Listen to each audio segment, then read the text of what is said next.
Hello, everyone! Imagine standing in a stunning venue, chandeliers, sparkling wine glasses clinking, and laughter echoing from loved ones. You're at your wedding rehearsal dinner, the moment you've dreamed of your entire life, but then someone grabs the microphone and starts mocking the person you cherish most, your mother who's passed away.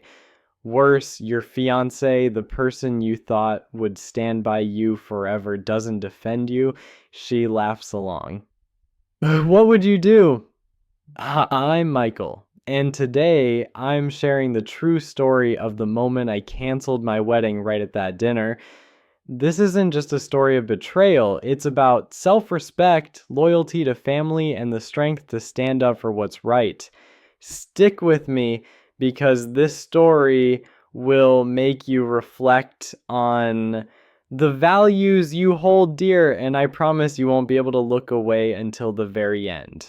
I'm 33, raised in a small Ohio suburb where everyone knows each other and lends a hand. My mother, Patricia, was the heart of our community. She wasn't just my mom. She was a hero to many. She organized fundraisers for the local school, cooked for struggling families, and even helped a neighbor fix his roof when he lost his job. But what I'm proudest of is how she fought cancer for 3 years with a smile. She passed away 2 years ago, and losing her was the hardest thing I've ever faced. But her legacy, kindness, generosity, and resilience lives in me every day. 6 years ago, I met Lydia at a friend's barbecue in Cleveland. Her radiant smile and quick wit drew me in, and we became fast friends. Love blossomed, and I thought I'd found my forever. A year ago, I proposed to Lydia on a hill overlooking Lake Erie. And when she said yes, I felt like the luckiest man alive. But stepping into Lydia's life meant entering her family's world, her parents Jack and Donna, who always craved the spotlight. Jack and Donna were the type you'd meet at upscale downtown parties, bragging about their Italian restaurant in Cleveland's Little Italy. They were loud, judgmental, and never hesitated to speak their minds often in ways that made you feel small. At first, I thought it was just their personality. And I grew up in a humble family where people spoke softly and respected each other. So I tried to accept the difference. But the closer I got, the more I realized their arrogance wasn't just a trait, it was a lifestyle. They looked at me like I wasn't good enough for Lydia, as if she was settling for a small town guy with no fancy restaurant or mansion. What hurt most was how they treated my mother's memory. My mom didn't just help me, she helped Lydia's family immensely. Years ago, Jack and Donna's restaurant was on the brink of bankruptcy. No bank would lend them money due to their debts. My mom, despite battling cancer, co-signed a loan to save their business. She didn't do it for praise. She believed they deserved the chance. When their industrial oven broke, she paid for a new one, even though that money could have covered her medical bills. And when Lydia's brother Ryan couldn't afford his final semester at Ohio State, my mom paid his tuition, saying education is something no one can take away. But Jack, Donna, and even Lydia never truly thanked her. The half-hearted thanks, and that was it. My mom didn't care. She didn't do it for recognition. But to me, their ingratitude was a thorn in my heart. As Lydia and I planned our wedding, cracks in our relationship grew. I wanted a moment in the ceremony to honor my mom, maybe a minute of silence or a mention in our vows. But Lydia brushed it off. "It'll make people sad, Michael," she said. "Weddings should be fun." I tried not to dwell on it, thinking she was just stressed from planning, but comments like that kept coming. Whenever I mentioned my mom, Lydia either changed the subject or said things like, "Your mom was a bit overzealous, wasn't she?" It stung, but I told myself she just needed time to understand what my mom meant to me. Jack and Donna were worse. They constantly reminded me of our differences. Jack once joked that Lydia was upgrading her life by marrying me, as if I was a country bumpkin with nothing to offer. Donna would sigh and say things like, Well, love sometimes requires sacrifice, as if Lydia was giving up the world to be with me. Those words were like tiny knives cutting at my self-esteem, but I stayed quiet for Lydia's sake. I thought things would settle after the wedding. I was wrong. Everything unraveled the month before the wedding. Jack and Donna offered to host the rehearsal dinner at their upscale restaurant. I thought it was a generous gesture, a way to make up for their past snide remarks. But I quickly realized it wasn't about me or Lydia, it was about showing off. Donna kept boasting about how much effort they put into making the dinner perfect, saying it would be the talk of the town. Jack bragged that their restaurant was the best in the region, and we were lucky to have it there. It felt like they were turning our dinner into a stage for their wealth and status. As the rehearsal approached, my unease grew. Every time I tried to contribute, like suggesting guest lists or menu items, Donna dismissed me. "Michael, let us handle it," she'd say with a look that made me feel like a child. Jack was blunter. "Just show up and enjoy. Don't worry about the small stuff." I started wondering, this is my wedding. Why do I feel like an outsider? Lydia didn't help. She always sided with her parents, telling me I was overthinking and that her parents knew what they were doing. But I couldn't shake the feeling that her family didn't respect me. And worse, neither did Lydia. A week before the dinner, I had a minor argument with Donna about table decorations. I suggested simple flowers like the white daisies my mom loved, pure and meaningful. Donna didn't even look at me. "Patricia had unique taste, didn't she?" she said, her tone dripping with sarcasm. "But this is Lydia's day. Let's keep it modern." Okay, Lydia, sitting nearby, said nothing, just stared at her phone. I wanted to argue, but I swallowed my anger. I told myself I was keeping the peace, but looking back, I wish I'd spoken up then. The rehearsal dinner night arrived. Lydia and I drove to the restaurant, and I tried to make conversation to ease the tension, but she was glued to her phone, giving short answers. When I asked if she was excited, she shrugged. "It's just a dinner, Michael. Don't stress. Just a dinner." To me, it was a milestone, but to Lydia, it seemed meaningless. Walking into the restaurant, I felt out of place. The venue was ostentatiously lavish, crisp white tablecloths, glittering wine glasses, and massive chandeliers. Jack stood at the door shaking hands like a politician. Donna was busy directing staff as if running a national event. But what shocked me was the guest list. Most were Lydia's family or Jack and Donna's business associates. My side, just my dad, my sister, and a few close friends. I pulled Lydia aside and asked, "Why is my family barely represented?" She sided as if I was being a nuisance. "Your family's small, Michael. My parents had to fill the seats. What's the big deal?" But to me, it was a big deal. This was our dinner, yet I felt like an uninvited guest. After everyone ate, the speeches began, and that's when everything fell apart. Jack went first, grabbing the mic with smug confidence. He talked about Lydia, how she was the star of their family, always knowing what she wanted. Then he mentioned me, but in a way that made me want to sink into the floor. "Michael will keep Lydia grounded," he said with a smirk. A few people chuckled, but I sat there clenching my fists under the table. He went on saying Lydia always aimed high, and though I wasn't what we initially pictured, I was a solid choice. Solid, I felt humiliated in front of everyone. Next was Donna. She strode up confident as if accepting an award. She praised Lydia, calling her perfect and deserving of the best. Then she turned to me, flashing a fake smile. Lucky for Lydia, she's patient. She's taught Michael a lot. Taught me how to endure her family's insults. I nearly choked on my water, but the worst was yet to come. Jack took the mic again, clinking his glass for attention. "One more thing," he said. Let's remember someone who is no longer here but shaped Michael, his mother, Patricia. For a split second, I thought he'd say something kind, but no, he smirked. Patricia was quite a character. Always sticking her nose in everything, right? Donna chimed in, laughing. Oh, she was opinionated. Remember when she insisted on helping us, even when we didn't ask? The room went silent on that edge, but Jack pressed on. Seriously, Patricia was generous sometimes too much, if I'm honest. He winked as if it was an inside joke. I couldn't believe it. They were crediting my mom. The woman who saved their restaurant paid for their son's tuition into a punchline. I looked at Lydia, hoping she'd speak up, but she just laughed as if it was normal. Dad, stop, she said, but her tone was playful. Blood rushed to my face. The room spun, and I couldn't sit still any longer. Donna approached our table, her smile fake.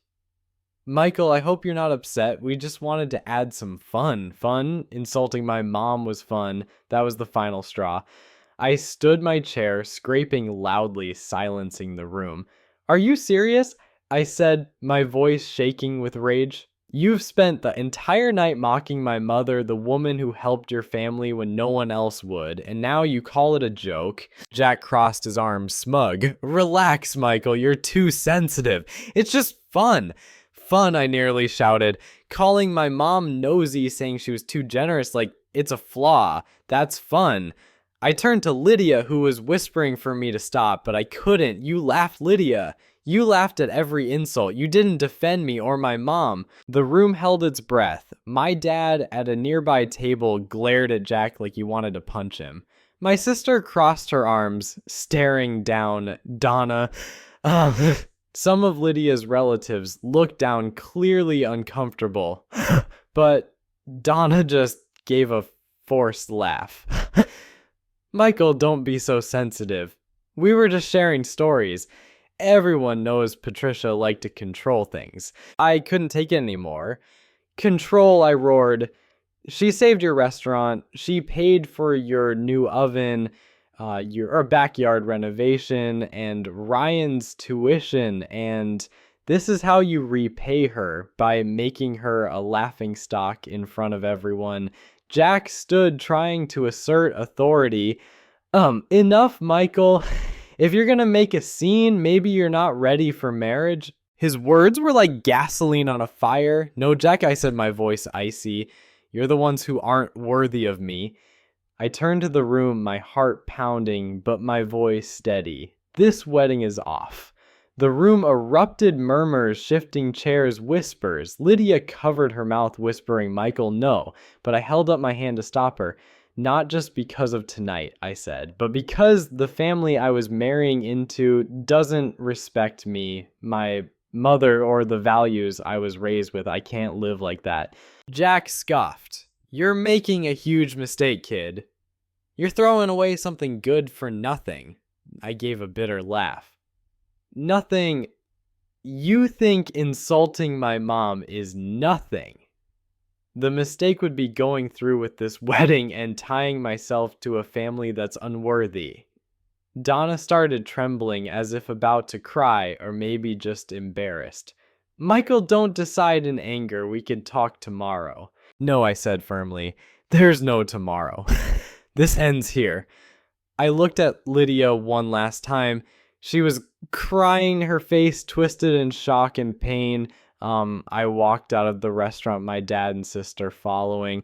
My dad put his hand on my shoulder. You did the right thing, he said. Your mom would be proud. But in that moment, I didn't feel proud. I just felt angry and betrayed. The next morning, my phone was flooded with messages. Lydia apologized, begging to talk. Jack was aggressive, saying I'd humiliated them. Donna played the victim, saying Lydia didn't deserve this. I ignored them all, but then Lydia showed up at my door, eyes red still, in her dress from the night before. Michael, we can fix this, she said. I was scared of upsetting my parents. I didn't know what to do, but I shook my head like, it's not just your parents, Lydia. It's you. Like, last night showed me who you really are, and I can't change that. She left, and I thought that was the end, but Weeks later, I discovered something even more shocking. I was sorting through my mom's keepsake box, where I stored precious items like her necklace earrings and a family heirloom locket. The locket wasn't just jewelry, it was a piece of my mom, of our history. But when I opened the box, it was gone. I panicked, tearing my apartment apart. Then I remembered Lydia had come by a few days after the breakup to return the engagement ring. She'd asked to use the bathroom, and I hadn't thought twice. Now it clicked. I texted her, "Did you take the locket from my mom's box?" She replied, "What do you mean?" But I didn't buy it. I pressed, and she finally admitted I borrowed it because I wanted to keep a piece of her to feel closer to you. Borrowed. Without asking. I called her and she tried to play innocent. "It's not a big deal, Michael. I was going to return it. Not a big deal. That locket was priceless. When I learned she left it at her parents for safekeeping, I drove there immediately." Donna opened the door, her fake smile fading when she saw my face. Lydia handed me the locket, eyes red, but I didn't care. I grabbed it and left, slamming the door. After that, I cut all contact with Lydia and her family. Canceling the wedding was painful, but it was also freeing. I realized I deserved respect, and my mom deserved to be honored. This story isn't just about a canceled wedding, it's about rediscovering myself, standing up for what I believe in, no matter how much it hurts. I want you to think, have you ever faced disrespect from someone you loved? What did you do to protect your self-respect? Share your story in the comments. I'd love to hear. And if this story resonates with you, hit like, subscribe, and ring the bell so you don't miss the next video. Thanks for watching, and I'll see you soon. After cutting ties with Lydia and her family, I thought I'd found some peace. But life, as you know, has a way of throwing curveballs. Once one Saturday afternoon, as I sat in my living room watching rain fall on Cleveland's streets, my doorbell rang. I wasn't expecting anyone, so unease hit me instantly. When I opened the door, I froze. It was Ryan, Lydia's brother, the one my mom had helped with college tuition. He stood there in a leather jacket, hands in pockets, looking nervous but determined. "Michael, I need to talk," Ryan said, his voice low but urgent. I crossed my arms, leaning against the door frame. "About what?" "Hasn't your family caused enough trouble?" Ryan sighed, looking down. "I'm not here for them. I'm here for your mom, Patricia, and for what I owe her." Those words stopped me. Ryan had never shown gratitude for my mom before, so I was curious. I let him in, but kept my guard up, unsure if I could trust him. Ryan sat on the couch, hands clasped tightly. "I know about the rehearsal dinner. I wasn't there, but I heard everything. What my parents and Lydia said about your mom, it's disgusting. I can't stay silent anymore." I frowned, still skeptical. "Why speak up now?" "You were silent when my mom paid for your college, when she gave your family everything." Ryan nodded, as if accepting the rebuke. "You're right, I was a jerk, but I'm here to make it right, at least a little." He pulled an old, crumpled envelope from his jacket and slid it across the table. "This belongs to your mom," he said. I opened it, heart pounding. Inside were loan documents my mom had co-signed for Jack and Donna's restaurant, along with a handwritten note in her script. It read, "Believe in kindness, Michael, but don't let others take advantage of it." My throat tightened. These weren't just papers. They were a message from my mom, as if she knew I'd need her words someday. Ryan continued, "When your mom helped us, I was young and dumb. I thought it was just adult stuff, but now I know she saved my family, and we never repaid her properly. I found these in my dad's office, and I thought you deserved them." I studied him, searching for any sign of deceit, but Ryan's eyes were sincere, something I'd never seen from his family. Then Ryan dropped a bombshell. "There's something else," he said, his voice lowering. "Lydia, she didn't just take the locket. She took something else of your mom's. My heart stopped. What? I asked, my voice tight. Ryan hesitated as if afraid I'd lunge at him. A diary. Your mom kept one during her cancer treatment. Lydia took it with the locket, thinking it would help her understand you, but I think she kept it for another reason. Rage surged through me. My mom's diary, those were her most private thoughts, her final moments shared with herself. And Lydia, who laughed at her memory, dared to take it. Where is it? I growled. Ryan raised his hands, trying to calm me. I'm not sure. Maybe at my parents' house or her apartment. I overheard her mention it when she argued with my mom a few days ago. My mom told her to return it, but Lydia said she needed it to stay connected to you. I couldn't believe it. Lydia hadn't just taken the locket, she'd violated my mom's memory on a deeper level. I stood pacing the room, trying to contain my anger. Ryan watched, clearly worried. Michael, I'll help you get it back. I owe your mom, and I don't want my family hurting you anymore. I stopped looking at him. Why should I trust you? You're part of that family. Ryan sighed. Because I'm not like them. I left the restaurant, left their fake world. I'm trying to build my own life, and I want to do the right thing, at least this time. Despite my doubts, I agreed to let Ryan help. We planned to sneak into Jack and Donna's house, not to steal, but to retrieve what was mine when they weren't home. Ryan knew their schedule. Every Wednesday, they went to a golf club outside Cleveland, leaving the house empty in the evening. I'm not proud of this, but I couldn't let my mom's diary stay in Lydia's hands. It was a piece of her soul, and I'd do anything to get it back. On Wednesday night, Ryan and I drove to the upscale neighborhood where Jack and Donna lived. Their house looked like a movie mansion, white columns, manicured lawn, and a security system Ryan swore he could disable. I used to live here, he whispered as we parked a block away. I know the alarm code. My heart pounded as we slipped through the back gate. Ryan punched in the code, and the alarm light turned green. We were in. Inside the house felt like a museum expensive furniture wall art and a faint perfume scent. Ryan led me upstairs to Jack's study where he thought Lydia might have hidden the diary. We searched drawers and shelves but found nothing. I started to think this was a mistake, that Ryan might be playing me. But then as I pulled a book from a shelf, a small hidden compartment opened. Inside was a green leather notebook with Patricia written in my mom's handwriting. My hand shook as I held it, feeling like my mom was right there. But before I could open it, car headlights swept through the window. Damn it, Ryan whispered. They're back early. The garage door rumbled and Donna's voice echoed, complaining about Jack's golf game. Ryan pulled me into a dark corner, my heart racing. We held our breath as Jack and Donna entered the living room just feet away. I still don't get why Lydia clings to Patricia's stuff, Donna said, her voice dripping with disdain. She thinks keeping that diary will bring Michael back. Pathetic. Jack scoffed. Let her.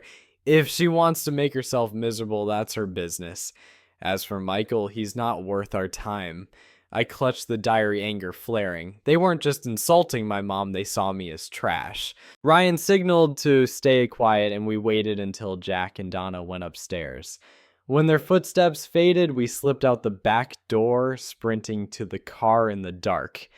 On the drive back, I didn't speak, just held the diary tightly. Ryan broke the silence. I'm sorry, Michael, for everything. I didn't realize how bad they were until I saw how they treated you. I nodded, but my mind was elsewhere. This diary wasn't just a keepsake, it was proof of my mom's strength, and I wouldn't let anyone trample it again. Back home, I sat and opened the diary. Its pages were filled with my mom's thoughts on life, on me, and on her wish for me to find true happiness. One passage made me tear up. Michael, my son, never let anyone make you feel less than you are. You carry the love and kindness this world needs. Be strong, even if it means walking alone. Reading those words, I knew I'd done the right thing by canceling the wedding. My mom always taught me self-respect, and I'd honored her by standing up for myself. But the story didn't end there. A few days later, I got an email from an unknown address. Subject, Michael, we need to talk. I almost deleted it thinking it was Lydia, but curiosity made me open it. It was from Sarah, an old friend of Lydia's who was at the rehearsal dinner. Sarah wrote that she'd witnessed everything and felt guilty for staying silent. But what shocked me was her next revelation. Lydia didn't just keep the diary and locket. She recorded the rehearsal dinner, edited it to make you look unhinged, and planned to post it online to make people think you're the villain. You need to know. I couldn't believe it. Lydia didn't just insult my mom and steal her things. She was trying to ruin my reputation. I called Sarah and she spilled the details. Lydia had filmed the moment I confronted Jack and Donna, but edited it to make me look like I was raging for no reason. They were portrayed as victims with captions like, "We were just trying to make people laugh." Lydia even added a clip of herself crying as if I destroyed her life. Sarah had gotten a copy of the video from Lydia's phone when they met at a cafe and sent it to me. I watched the video and it felt like a knife to the gut.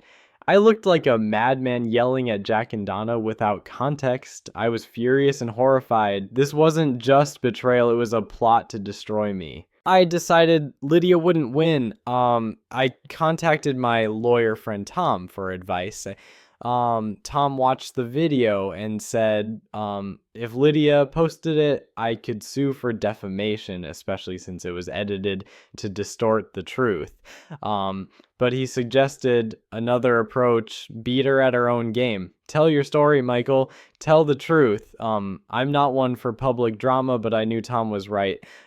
If Lydia wanted to play dirty, I wouldn't let her control the narrative. I wrote a Facebook post laying out the whole truth, from how Lydia's family treated my mom to the rehearsal dinner to the locket and diary.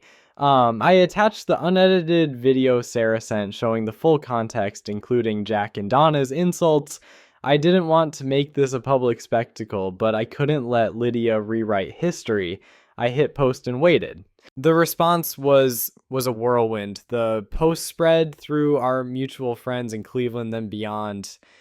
People were shocked by the truth, and many shared their own stories of disrespect from partners' families. Some of Lydia's old friends messaged me saying they weren't surprised Lydia was always controlled by her family and she'd learned to ignore their toxic behavior. But what surprised me most was a message from Ryan. He wrote, "I saw your post. You did the right thing. I talked to Lydia and she's falling apart, but she knows she was wrong." I didn't respond to Ryan. I wanted nothing to do with that family anymore. But a week later, Lydia called from an unknown number. I didn't want to answer, but curiosity got the better of me.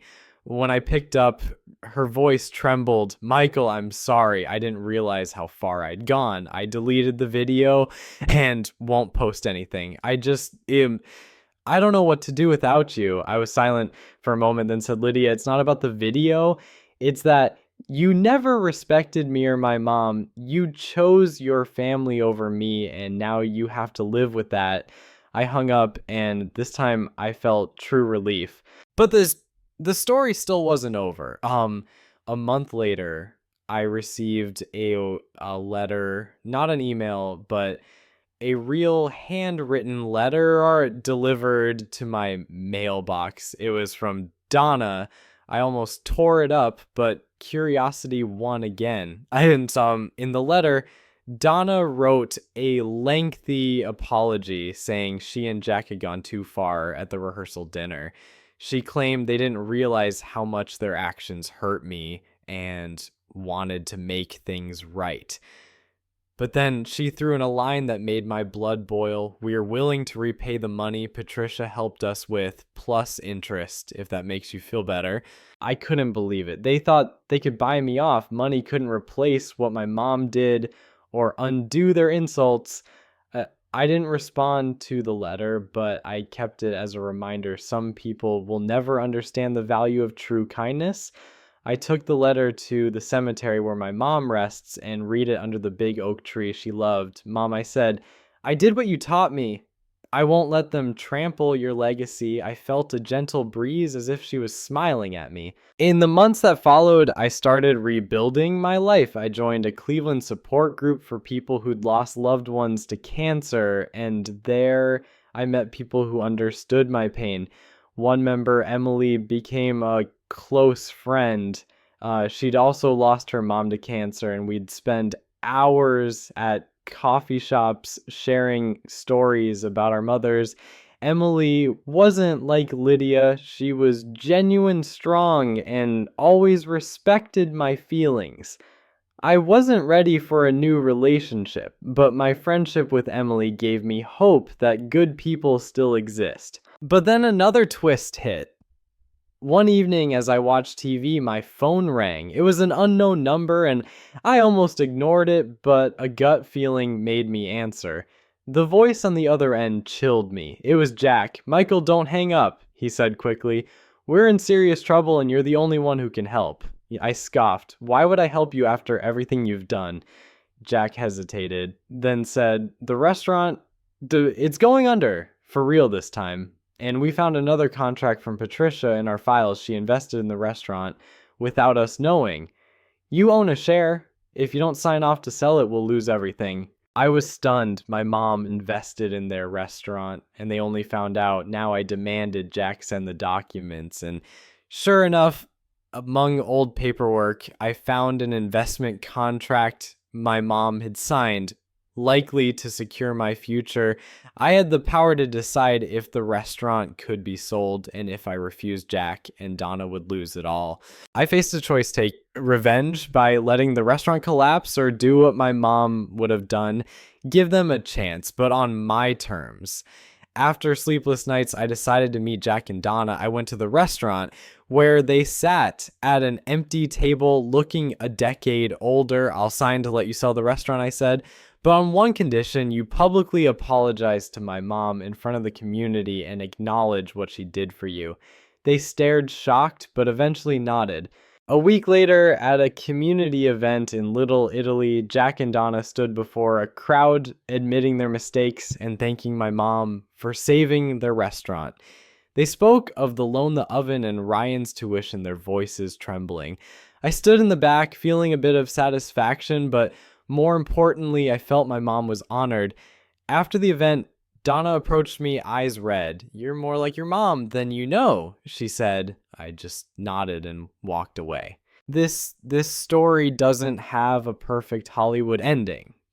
I didn't forgive Lydia or her family, but I learned to let go of my anger. I kept living, carrying my mom's legacy with every step. And I want you watching this to remember, never let anyone make you feel unworthy. Stand up for what you believe in, even if it means walking alone. My story is still unfolding, and I hope you'll keep following to see what happens next. Share your thoughts in the comments, hit like and subscribe so you don't miss a video. Thanks, and I'll see you soon. After the Little Italy event where Jack and Donna publicly apologized for my mom, I thought I'd closed a painful chapter. I returned to my small Cleveland apartment feeling lighter but exhausted. Confronting Lydia's family, retrieving my mom's diary, and forcing them to acknowledge her deeds felt like an emotional marathon. I wanted to focus on rebuilding, joining the support group, connecting with friends like Emily, and finding joy in simple things like watching baseball at Progressive Field or sipping coffee at my favorite Sunday spot. But as if fate wanted to test me further, a new event turned everything upside down. One evening, while sorting my mom's keepsake box, now with the diary and locket, I got a text from an unknown number. Michael, I know the truth about Patricia. Meet me at Edgewater Coffee, 8 p.m. tomorrow. Tell no one. No name, no clues. I stared at the screen, a heart racing. Who knew something about my mom, and why the secrecy? I considered ignoring it, but curiosity and a hint of dread wouldn't let me. My mom taught me to face the truth no matter how hard, so I decided to go. Edgewater Coffee near Lake Erie was cozy with warm lights and the smell of fresh waffles. As I walked in, I scanned for a familiar face. In a corner, a woman in her 50s wearing a blue sweater and round glasses waved me over. I'd never seen her before, but her sharp eyes seemed to know me. I sat, staying cautious. "Who are you?" I asked bluntly. She gave a tight smile, hiding her tension. "I'm Karen, an old friend of your mom, Patricia. We worked together at the Ohio Community Center years ago." I frowned. My mom never mentioned a Karen, but she had many friends from her volunteering days, so I didn't rule it out. "What do you know about my mom?" I asked. Karen took a deep breath, glancing around as if worried about eavesdroppers. "Michael, what I'm about to tell you might change how you see everything, but you have to promise to stay calm." Her words sent a chill through me, but I nodded, ready to listen. Karen pulled a small USB drive from her purse and slid it across the table. "These are emails and documents your mom left behind."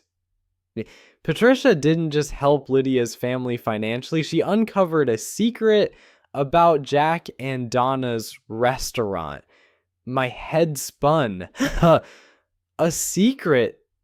What secret? I asked, my voice shaky. Karen lowered her voice. "Jack and Donna used the restaurant to launder money for a Cleveland crime group. Patricia found out when she helped them organize their books. She kept this evidence, but never went public to protect Lydia and your family." I sat stunned. Money laundering. My mom knew and stayed silent. Sounded like a Netflix crime drama, but Karen didn't seem like a liar. "Why didn't she go to the police?" I asked. Karen sighed. Patricia believed Lydia was a good person and didn't want to ruin her future. She thought by keeping quiet and stabilizing the restaurant, Jack and Donna would stop their illegal activities. But she was wrong. They didn't stop, and now with the restaurant failing, they're trying to escape blame by pinning it on someone else. You. The ground seemed to collapse beneath me. "Pin it on me? I had nothing to do with it," Karen nodded. "Exactly. But they've forged documents to make it look like you knew about the shady deals and agreed to them. They think if they can convince people you were involved, they'll escape when the FBI starts digging." FBI, I almost laughed at the absurdity, but Karen's serious gaze stopped me. "You need to protect yourself, Michael," she said.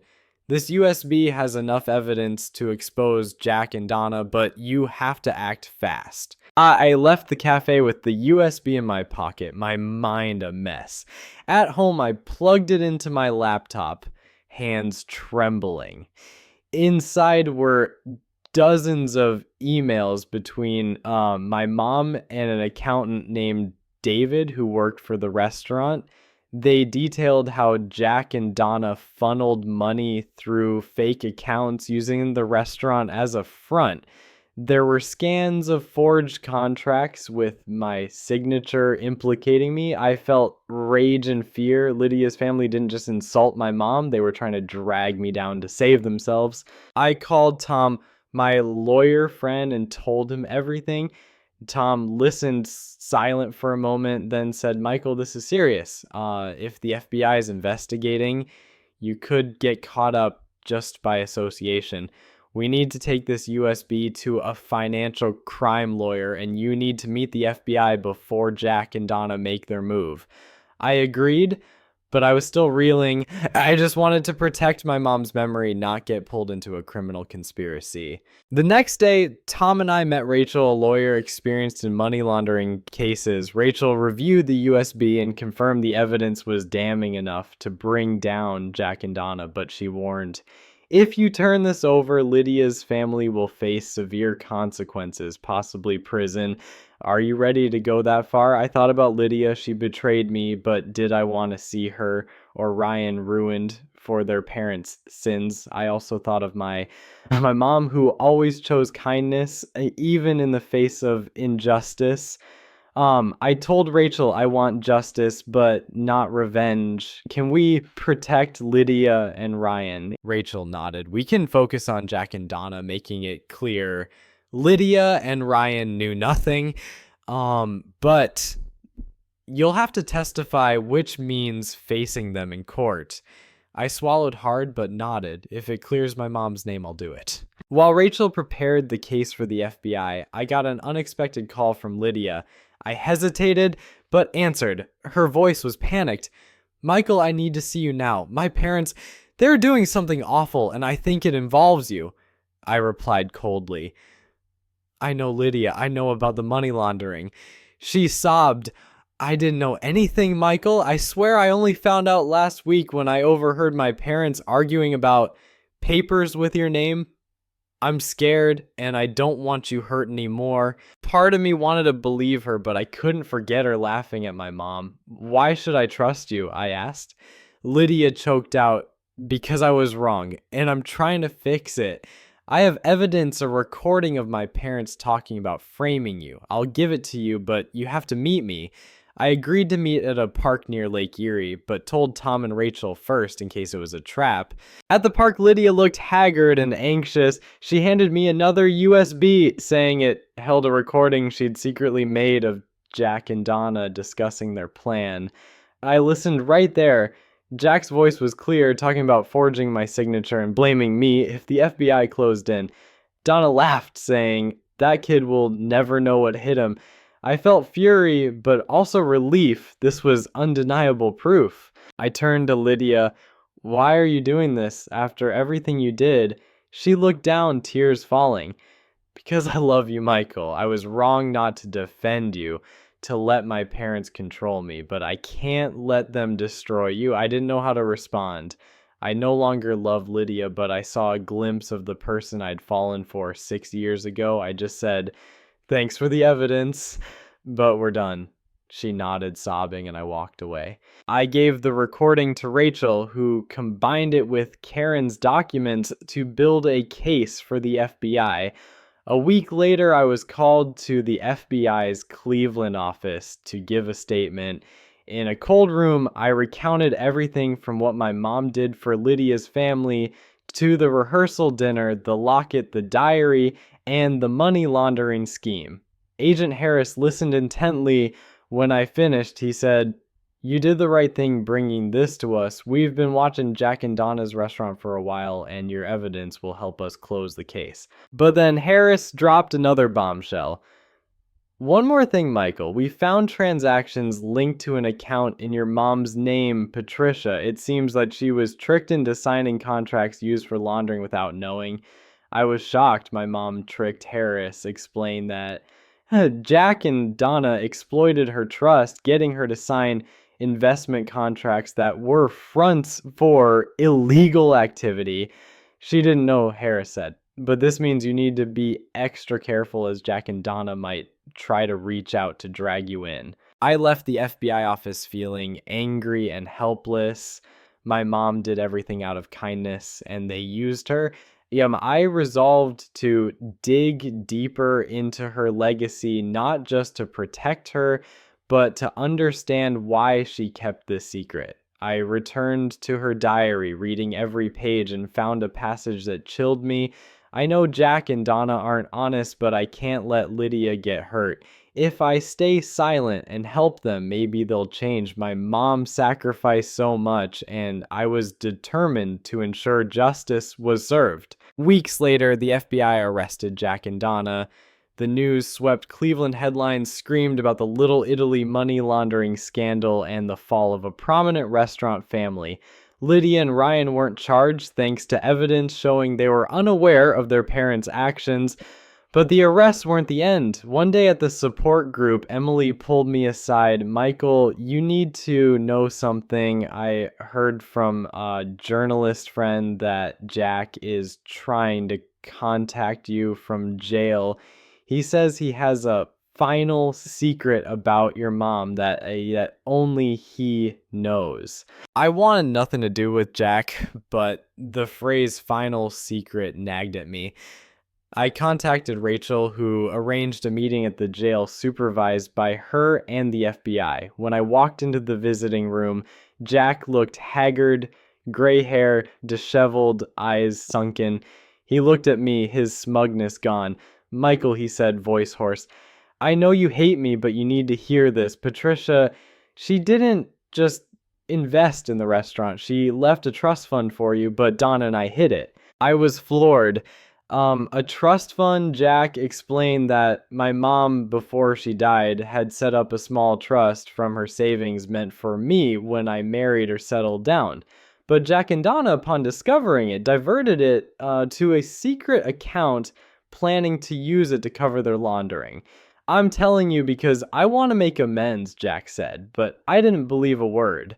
I knew he was just trying to lessen his sentence. I left the jail and worked with Rachel to track down the trust. After months of investigation, we founded a $50,000 account set up by my mom with a note for Michael. So you always have a fresh start. I cried reading those words. My mom, even while battling cancer, was thinking of my future. With that money, I started a scholarship fund in her name at the community center where she volunteered to help struggling students like Ryan once was. The scholarship fund grew, and every year we awarded dozens of Cleveland students, each smile a testament to my mom's legacy. My memoir, Patricia's Legacy, was published by a local press, and though not a bestseller, it touched hearts. I received letters from readers across Ohio sharing how my mom's story inspired them to stand up for themselves. On a personal note, Emily became an integral part of my life. We took things slow. After Lydia, I learned love needs time and respect. But every moment with Emily, from cheering at Cleveland Guardians games to strolling along Lake Erie, was filled with simple joy I never had with Lydia. One evening, watching the sunset by the lake, Emily took my hand. "Michael, your mom gave you strength to get through this, but you have your own strength too. Don't forget that." I squeezed her hand, smiling. "Thanks, Emily, and thanks for being here." My story isn't a fairy tale with a perfect ending. The scars from betrayal, secrets, and danger remain. But I've learned life isn't about avoiding pain, it's about turning it into meaning. My mom taught me that, and I strive to live worthy of her every day. I want you watching this to pause and think about who inspires you, a loved one, a friend, or even yourself. What have they taught you about self-respect and resilience? How will you keep their fire burning? Share your story in the comments I read. Everyone, if my story resonates, hit like, subscribe, and ring the bell for the next video. Thanks for joining me on this long journey. I don't know what the future holds, but I know I'll keep moving forward, carrying my mom's love and lessons in my heart. See you soon.